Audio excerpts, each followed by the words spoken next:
Hola, bona tarda. Avui us presentem un joc de taula que properament tindreu a la biblioteca i ja sabeu que podeu jugar a sala o endur-vos a casa en préstec. En aquest cas és el joc Trixo de la casa Flexic.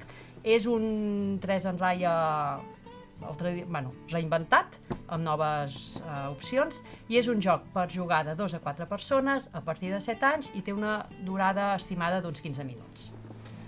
Doncs amb aquesta bosseta hi ha totes les peces i en començar la partida cada jugador se n'endú 4 i sobretot les col·loqueu que l'altre contrincant, l'altre jugador no ho vegi.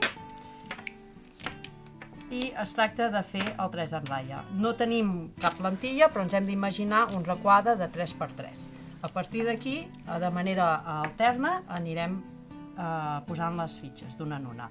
Sempre que en posem una, n'agafarem una altra de la bossa, perquè, com he dit, sempre n'hem de tenir 4.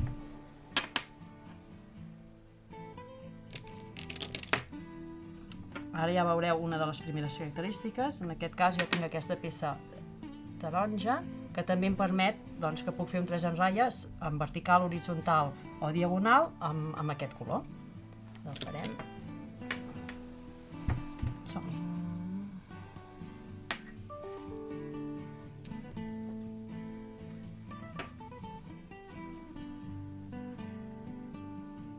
I una altra característica és que podem jugar amb 3 capes. Si ara a un jugador li interessa, en el seu torn pot posar una peça a sobre, com fer una segona capa. El màxim de capes són 3. I continuarem.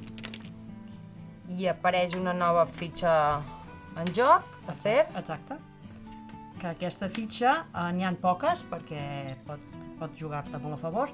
Et permet desplaçar les peces perquè vagi a favor teu. Exacte. Però Maria, aquest cop no t'ha anat a favor teu, eh? No. En aquest cop, jo com que tinc la taronja, ja puc fer un 3 en ratlla. Un cop tens la línia, m'enduc totes les peces, en aquest cas de les 2 capes, o d'una, o si n'haguéssim fet 3, i ja m'ho poso en un racó perquè són les peces que comptaré al recompte final. I d'aquesta manera anem acabant les peces. Ja ho veieu, és un 3 en ratlla molt senzill, però amb aquestes 2 peculiaritats dona força joc. Doncs veniu a la provar, us esperem. Adeu. Fins aviat.